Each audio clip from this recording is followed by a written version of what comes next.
Hello guys, welcome back to our channel Fantasy World. இன்னைக்கு என்ன வீடியோல என்ன பார்க்க போறோம் அப்படின்னா ஐஓசியோட எபிசோட் 23 கான எக்ஸ்பிளனேஷன் தான். எஸ்பிரியன் பி டீம் வெர்சஸ் முசாசுனோ மேட்ச்க்கான ஃபர்ஸ்ட் ஹாஃப் முடிஞ்சிருக்கு. எஸ்பிரியன் பிளேயர்ஸ் லாக்கர் ரூமுக்கு வந்துகிட்டு இருக்காங்க. அங்க அங்க ஃபூக்குடா நின்னுகிட்டு இருக்காரு. நோசுமி உங்ககிட்ட கொஞ்ச நேரம் பேசலாமா அப்படின்னு சொல்லிட்டு அவர் தனியா கூட்டி போயிடுறாரு. இவங்க எல்லாரும் ரூம்ல உட்கார்ந்துகிட்டு இருக்கும்போது சுகிஷிமா வராரு. சுகிஷிமா கூரடாக்கு என்ன அப்படின்னு சொல்லிட்டு எல்லாம் கேக்குறாங்க. அவனோட தலையில ரொம்பவே டீப் அடிபட்டு இருக்குது. அதனால ரத்தம் ரொம்ப வந்துகிட்டு இருக்கு. ப்ளீடிங் ஸ்டாப் பண்ண தான் ட்ரை பண்ணிட்டு இருக்காங்க அப்படினு அவர் சொல்றாரு. அனியாரோ டாகிஷிமா சொல்றான் நம்ம எல்லாம் மறுபடியும் ஒன்னு சேர்ந்தே ஆகணும். கானிடா தான் ரொம்ப பெரிய தொல்லையாவே இருக்கான். அவனை எப்படியாவது கவுண்டர் பண்ணணும் அப்படின்னு சொல்லிட்டு டாகிஷிமா சொல்லிட்டு இருக்கான். ஆசிரியர் வந்துட்டு கானிடா மட்டும் தான் பெரிய பிரச்சனையாவே இருக்கிறான். நம்ம தான் அவங்களோட பெட்டர்னு சொல்லிட்டு எனக்கு நல்லாவே தெரியும். இருந்தாலும் எனக்கு இது புரியவே இல்லையே. உனக்கு புரியல அப்படின்னா நீ ஃபுட்பாலே விளையாடாதடா போடா அப்படின்னு சொல்லிட்டு டோகசி சொல்லிட்டு இருக்காங்க. முதல்ல உனைய வெளுக்கணும்டா. நீங்க ரெண்டு பேரும் ஒழுங்கா பேசுனீங்க அப்படின்னா டிஃபென்சிவ் யூனிட் ஸ்ட்ராங்கா இருக்கும். நீங்களே இப்படி மிஸ்டேக் பண்ணி தான் அவங்களுக்கு ஸ்கோர் பண்றதுக்கு நல்ல வழியை வாங்கி கொடுத்துருக்கீங்க அப்படின்னு சொல்லிட்டு இருக்காங்க. யாரும் டக்குன்னு நோசுமி வந்துடுறாரு. நீ சொல்றது தப்பு ஆசிரியர் அப்படின்ட்டு. எனக்கு தெரியும் டோகசி டாகிஷிமாவோட கோஆர்டினேஷன் அந்த அளவுக்கு சிங்க் ஆகல தான். பட் நான் அவங்களோட இண்டிவிஜுவல் கேம் பிளேவை தான் பார்த்தேன். அவங்களோட அந்த ஒரு இன்ஸ்ட்ரக்ஷன் அப்புறம் பால போய் கரெக்டா வாங்குறது இது எல்லாமே ரொம்பவே சூப்பரா இருந்தது. இவங்களோட ஓவரால் ஸ்கில்ஸ் வச்சு சொல்லணும் அப்படின்னா டோகசி டாகிஷிமா தான் இந்த டீமுக்கு பெஸ்டான டிஃபெண்டர்ஸ். அந்த ஒரே ஒரு ரீசனால தான் நான் இப்பவும் நம்புறேன் இவங்க ரெண்டு பேரும் சேர்ந்து பெர்ஃபெக்ட்டான ஒரு டிஃபென்சிவா ஃபார்ம் பண்ணுவாங்கன்னு சொல்லிட்டு அப்படியே நோசுமி சொல்றாரு. டேய் நான் சொல்ல வரத மட்டும் பொறுமையா கொஞ்சம் கேளு அப்படின்னு சொல்லிட்டு டாகிஷிமா வந்து டோகசி கிட்ட சொல்றான். அவங்க அப்படி பேசிக்கிட்டு இருக்கும்போது டக்குனு கூரடா உள்ள வந்துடுறான். நானுமே அதுல ஜாயின் பண்ணிக்கிறேன் அப்படின்னு சொல்றான். நானுமே உள்ள விளையாடுறேன் அப்படின்னு சொல்றான். டேய் என்னடா நீ லூஸ் மாதிரி பேசிக்கிட்டு இருக்க வேணா ரிஸ்க் அப்படின்னு சொல்லிட்டு நம்ம சுகிஷிமா சொல்றாரு. என்ன டிஃபென்சிவ்ல எனக்கு கிட்ட நிப்பாட்டிக்கோங்க அப்படின்னு சொல்லிட்டு கூரடா நோசுமி கிட்ட கேக்குறான். அவருமே வந்துட்டு ஓகே நீ விளையாட ரெடியா இருக்கனா பரவாயில்ல அப்படின்னு சொல்லிடுறாரு. ஆசிட்டோமே டோகசி டாகிஷிமா கூரடா இவங்க மூணு பேருமே பார்த்து நீங்க மூணு பேர் தான் இப்ப ஒன்னா கோஆர்டினேஷனோட விளையாடணும். நீங்க மூணு பேர் தான் சரியா கம்யூனிகேட் பண்ணிக்கணும். அப்புறம் ஒருத்தர் ஐ கான்டாக்ட் வச்சுக்கிடணும். இதெல்லாம் ஃபர்ஸ்ட் டைம் நான் சைக்கியோ மேட்ச்ல ஆசிரி கூரடா கூட பண்ணும்போது எனக்கு ரொம்பவே யூஸ்ஃபுல்லா இருந்தது. அப்பதான் என்னோட அந்த ஃபுட்பால் விஷனே ரொம்ப இன்க்ரீஸ் ஆன மாதிரி இருந்தது. நீங்க மூணு பேர் மட்டும் சிங்க் அணின்னு வச்சுக்கோங்களேன் தக்காளி வேற லெவல்ல இருக்கும். அண்ட் நான் அதை பாக்குறதுக்கு ரொம்பவே ஆர்வமா காத்துக்கிட்டு இருக்கேன் அப்படின்னு சொல்லிட்டு ஆசிட்டோ சொல்றான். நோசுமியுமே ஆசிட்டோ சொல்றது கரெக்ட் தான். ஆப்போனன்ட் டீம் அட்டாக்கிங் பண்ண வரும்போது யார் அவன் கிட்ட போகணும் யார் பின்னாடி இருந்து பாத்துக்கணும்ன்றதை நீங்களா கம்யூனிகேட் பண்ணி பேசி வச்சுக்கிட்டாதான் உண்டு. உங்களுக்கு ரூல்ஸ் எல்லாம் என்னவோ நல்லா தான் தெரியும். அதை வச்சு மட்டுமே நீங்க விளையாண்டுகிட்டு இருக்க முடியாது. கம்யூனிகேஷனும் ரொம்பவே முக்கியம் தான். அதனால இப்பவே ஒரு முடிவை சொல்லுங்க அப்படின்ட்டு அவர் நிக்காரு. டாகிஷிமா வந்து பேச வரா. நான் இவன்ட்ட ஃபர்ஸ்ட் பேசுறேன் அப்படின்னு சொல்லிட்டு கூரடா வரா. நீ எங்க கூட எதுவுமே பேச வேணாம். ஆனா நாங்க சொல்ற இன்ஸ்ட்ரக்ஷன் மட்டும் கரெக்டா கேட்க மட்டும் செய்ய அப்படின்ட்டு கூரடா சொல்றான். ஜஸ்ட் ஒன் சைடு கான்வர்சேஷனாவே இருக்கட்டும் பரவாயில்ல அப்படின்ட்டு டாகிஷிமாவும் சொல்லிடுறான். அப்பதான் ஆசிட்டோவும் நோசுமியை பார்த்து நினைக்கிறேன் இவரெல்லாம் இப்படி ஸ்பெசிபிக்கான இன்ஸ்ட்ரக்ஷன் கொடுக்க மாட்டாரு. நம்ம நோசுமிக்கு என்னதான் ஆச்சு அப்படின்னு சொல்லிட்டு பாத்துக்கிட்டு இருக்கான். அப்பதான் ஃபூக்குடா வந்து நோசுமி கிட்ட பேசினதை காட்டுறாங்க. சோ இப்போ உன்னோட டீம் உனைய தான் கம்ப்ளீட்டாவே நம்பி இருக்கு. என்ன பண்ண போற அப்படின்னு சொல்லிட்டு ஃபூக்குடா கேட்பாரு. நம்ம வந்துட்டு ஜஸ்ட் அவங்களை கைட் பண்ணதான் முடியும். நம்மளே வந்துட்டு எல்லாத்தையும் சொல்லி தர முடியாதுல. சோ அவங்களாவே குரூப் உட்காந்து பேசி ஒரு முடிவுக்கு வரட்டும். அதுதானே பெர்ஃபெக்ட்டா இருக்கும் அப்படின்னு சொல்லிட்டு நோசுமியுமே சொல்றாரு. ஆமா அது என்னமோ உண்மைதான். அதுதான் டீச்சிங்க்கும் கோச்சிங்க்கும் இருக்கக்கூடிய டிஃபரன்ஸ். டீச்சிங்ன்றது ஆன்சரை நம்மளே கொடுத்துறது. கோச்சிங்ன்றது அவங்கள ஆன்சரை கண்டுபிடிக்க வைக்கிறது. நீ இப்ப கோச்சிங் தான் பண்ற நல்லா தான் இருக்குது. அது கரெக்ட் தான். ஸ்டில் ஏதாவது ஒரு சில விஷயத்தையாவது கண்டிப்பா சொல்லிதான் ஆகணும் அப்படின்ட்டு சொல்றாரு ஃபுக்குடா. அவங்க கிட்ட எந்த மாதிரி சொல்லணும்னு சொல்லிட்டு எனக்கு தெரியல. நான் ஒன்னும் உன்னை மாதிரி ஸ்ட்ராங்லாம் கிடையாது அப்படின்னு சொல்லிட்டு நோசுமி சொல்லுவாரு. எல்லா பிளேயர்ஸுமே ஒன்னும் பெர்ஃபெக்ட்லாம் இல்ல நோசுமி. மேனேஜர்ஸ் ஒன்னும் கடவுள்லாம் கிடையாது. சோ நீ எதுவுமே எல்லாம் சொல்லாம இருக்கணும்னு சொல்லி அவசியமே இல்ல. உனக்கு ஏதாவது தோணுச்சு அப்படின்னா நீ டக்குன்னு சொல்லிரு. அந்த டீம்ல இருக்க எல்லாருமே உன்னை நம்பி தான் இருக்காங்க. ஏன்னா அது உன்னோட டீம் நோசுமி அப்படின்னு சொல்லிட்டு ஃபுக்குடா சொல்லியிருப்பாரு. இப்போ செகண்ட் ஹாஃப்க்கு டைம் ஆகுது. எல்லா பிளேயர்ஸ் வெளியே போறாங்க. நேரம் ஆசிட் வந்துட்டு டக்குன்னு ஹானாவை பாக்குறான். அவளை கூப்பிடுறான். பட் அதுக்குள்ள ஃபுக்குடா வந்துட்டு பின்னாடி ஆசிட்டாவை கூப்பிட்டுறாரு. அவர் அப்படியே மெதுவா அவன் காதுக்குள்ள வந்துட்டு நீயாவே பால பினிஷ் பண்ணணும்னு சொல்லி நினைக்கிறத முதல்ல ஸ்டாப் பண்ணு அப்படின்னு சொல்றாரு. இல்ல உங்களுக்கு எப்படி தெரியும் அப்படின்னு சொல்லிட்டு ஆசிட்டோ கேட்க வரான்.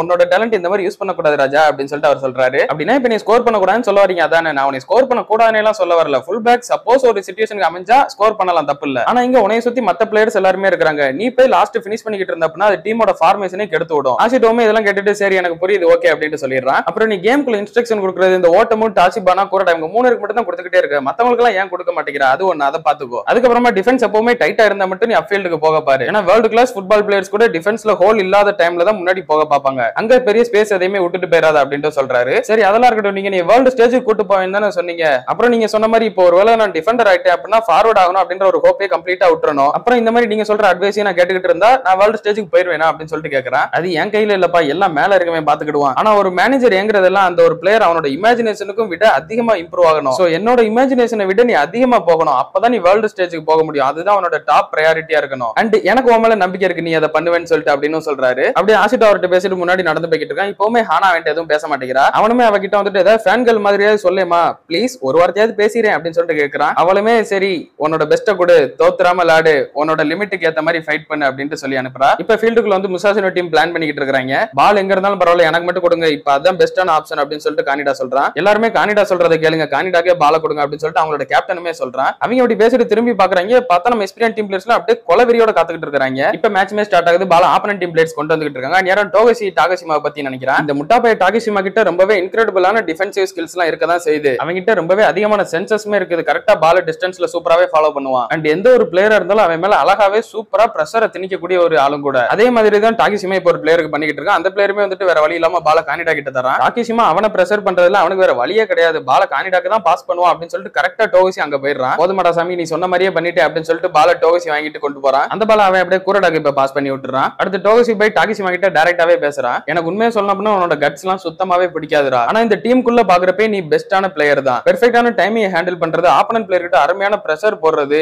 இது எல்லாத்துலயுமே நீ மாஸ்டர் பண்ண மாதிரி தான் இருக்கிற. சோ இதே மாதிரி நீ ஆப்போனன்ட் பிளேயருக்கு பிரஷர் கொடுத்துக்கிட்டே இரு, நான் உன்னை கவர் பண்றேன் அப்படின்னு சொல்லிட்டு சொல்றான். சரி அதெல்லாம் இருக்கட்டும், ஆனா நமக்கு இன்னொரு பிரச்சனையுமே இருக்கு அப்படின்னு சொல்லிட்டு டாகிஷிமா சொல்றான். ஆமா கானிடா தானே, அவனை கண்டிப்பா நம்ம ஸ்கோர் போட விடாம தடுத்தாதான் நம்ம வின் பண்ணவே முடியும். கானிடா அட்டாக்கிங் பண்ண வரும்போது அவனை என்கிட்ட விட்டுரு, நான் பாத்துக்கிறேன் அப்படின்னு சொல்லிட்டு டோகஷி சொல்றான். எனக்குமே உன்னோட கட்ஸ் எல்லாம் சுத்தமா பிடிக்காதுடா. ஆனா இப்போதைக்கு நம்ம டீமுக்குள்ள கானிடாவை ஸ்டாப் பண்ணக்கூடிய ஒரே ஆளு நீ மட்டும் தான் சொல்லிட்டு எனக்கு நல்லாவே தெரியும். அதனால நான் உன்னை நம்புறேன் அப்படின்னு சொல்லிட்டு டாகிஷிமா சொல்றான். இப்போ கானிடா தான் ஓடி வந்துகிட்டு இருக்கான். டோகஷி அவனுக்கு நேரா போயிட்டு அழகா அவனை கவத்தி விட்டுட்டு பாலை வாங்கி அங்கிட்டு தள்ளி விட்டுறான் நம்ம டீம் பக்கம். கானிடாவால இவங்களோட டிஃபென்ஸ்க்குள்ள போகவே முடியல. முடிஞ்சா எங்களை தாண்டி நீங்க போங்கடா பாப்போம் அப்படின்ற மாதிரி டாகிஷிமா டோகஷி ரெண்டு பேரும் கெத்தா நின்னுகிட்டு இருக்காங்க. அடுத்து டோகஷி வந்து குரடாவை கூப்பிட்டு அவங்க கிட்ட பேச போறான். நீ விளையாடுற விதம், உன்னோட ஒரு மூமெண்ட்லயுமே ஒரு வேலிடான பாயிண்ட் இருக்கும்ல அப்படின்னு சொல்லிட்டு டோகஷி கேக்குறான். ஆமா எல்லா பிளேயருமே அப்படித்தானே விளையாடுவாங்க அப்படின்னு சொல்லிட்டு குரடா சொல்றான். ஆனா நீ அதை ரொம்பவே எக்ஸ்ட்ரீமுக்கு கொண்டு போயிருக்க என்னோட நண்பா அப்படின்னு சொல்லிட்டு டோகஷி சிரிச்சுக்கிட்டே சொல்றான். அண்ட் நான் சின்ன வயசுல இருந்து உன்னை பார்த்ததுல இருந்து இப்ப வர எப்பவுமே அசைக்க முடியாத மாதிரியே இருக்கு அப்படின்ட்டு சொல்றான். அவன் சொல்லிட்டு அந்த பக்கம் நடந்து போய்கிட்டு இருக்கப்ப குரடாவுமே அவனை பார்த்து அதே தான் நினைக்கிறான். நீயுமே அசைக்க முடியாத ஒரு பிளேயரா தான் இருக்கிற டோகஷி அப்படின்னு சொல்லிட்டு இப்ப மறுபடியும் பால கானிடா தான் கொண்டு வந்திருக்கான். அவன் முன்னாடி டோகஷி இருக்கிறத பார்த்து அள்ளு விட்டுட்டு சைடா ஓட ஆரம்பிச்சிடறான். பார்த்தா டோகஷி டாகிஷிமா ரெண்டு பேருமே இவனை ஃபாலோ பண்ணிட்டு வராங்க. இவனுக்கு என்ன பண்றதுனே புரியல. அப்படியே அவன் சைடா ஓடிக்கிட்டு இருக்கும்போது ஆசிட்டோ அழகா வென்று பால வாங்கி வெளியே தள்ளி விட்டுறான். அடுத்து ஆசிட்டோ அப்படியே ஓடிக்கிட்டு இருக்கான். நேரம் மனசுக்குள்ளேயே நினைக்கிறான், டோகஷி டாகிஷிமா குரடா இப்ப மூணு பேருமே செம்மையா ஒர்க் பண்ண ஆரம்பிச்சிட்டாங்க சேர்ந்து. சோ இப்ப நான் பண்ண வேண்டியது அவங்களுக்கு சப்போர்ட் பண்றதுதான். அப்படின்னா அடுத்து நான் பண்ண வேண்டியது அப்படின்னு சொல்லிட்டு அவன் நோசுமியை பாக்குறான். நோசுமியுமே தலையாட்டுறாரு. அப்படியே அவர் ஆசிரியையும் கூப்பிட்டு ஒரு இன்ஸ்ட்ரக்ஷன் சொல்லிடுறாரு. இப்ப நம்ம டீம் பிளேயர்ஸால பால எங்கிட்ட பாஸ் பண்ணவே முடியல. எல்லார்கிட்டயும் ரெண்டு பிளேயர்ஸ் கிட்டத்தட்ட வந்து டிஃபெண்ட் பண்ண வந்துடுறாங்க. ஓட்டமுக்கு வந்துட்டு அந்நேரம் என்ன பண்றேன்னு சொல்லிட்டு சுத்தமா ஐடியா இல்ல. அந்நேரம் பார்த்தா டக்குன்னு நான் உள்ள நான் வெளியே அப்படின்னு சொல்லிட்டு ஒரு பக்கம் ஆசிரியர் இன்னொரு பக்கம் ஆசிட்டோ ரெண்டு பேருமே ஏறிடுறாங்க. ரெண்டு ஃபுல் பேக்கு முன்னாடி என்னடா வேலை அப்படின்னு சொல்லிட்டு அவங்க கேப்டன் ஒண்ணுமே புரியல, செம கன்ஃபியூஷன் ஆயிடுறான். அவங்களோட டிஃபென்ஸ் லைன் இப்ப வீக்கா இருக்கு, இப்ப எனக்கு பால நீங்க பாஸ் பண்ணலாம் அப்படின்னு சொல்லிட்டு கானிடா சொல்லிட்டு இருக்கேன். பின்னாடி நான் தான் இருக்கேன்ல ராஜா அப்படின்னு சொல்லிட்டு டோகஷி அவனை பார்த்து முறைக்கிறான். அதுலயே அவனுக்கு பயம் வந்துருது.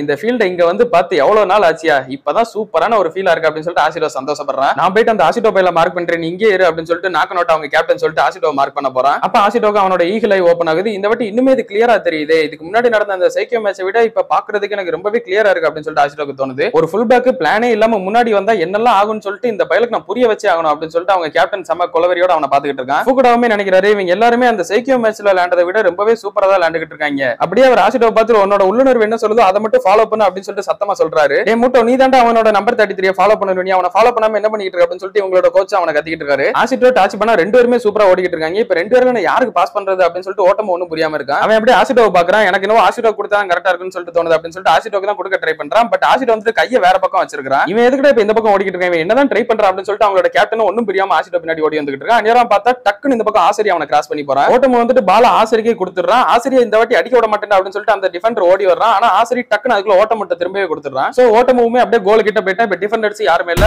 பக்காவா ஒரு கோலை வாங்கி தர்றான் ஓட்டமும். சோ இப்ப கோல் வந்துட்டு ரெண்டு டீமே 2-2 சொல்லிட்டு ஈக்குவலா இருக்காங்க. அப்படியே கட் பண்ணி இதோட இந்த ஒரு எபிசோட முடிக்கிறாங்க. அடுத்த ஒரு எபிசோட்ல இந்த மேட்ச்ல யார் வின் பண்ணாங்கன்னு சொல்லிட்டு நமக்கு தெரிஞ்சிடும். அண்ட் இந்த சீசனோட கன்க்ளூஷனாவும் அதுதான் இருக்க போகுது. அதெல்லாம் நீங்க தொடர்ந்து பார்க்கணும்னு நினைச்சீங்க அப்படின்னா மறக்காம நம்ம சேனலை சப்ஸ்கிரைப் பண்ணி சப்போர்ட் பண்ணுங்க. அப்படியே இந்த எபிசோட் பிடிச்சிருந்தா மறக்காம ஒரு லைக்கையும் போட்டு போயிருங்க. நான் உங்களை இன்னொரு நல்ல வீடியோல மீட் பண்றேன். Bye guys.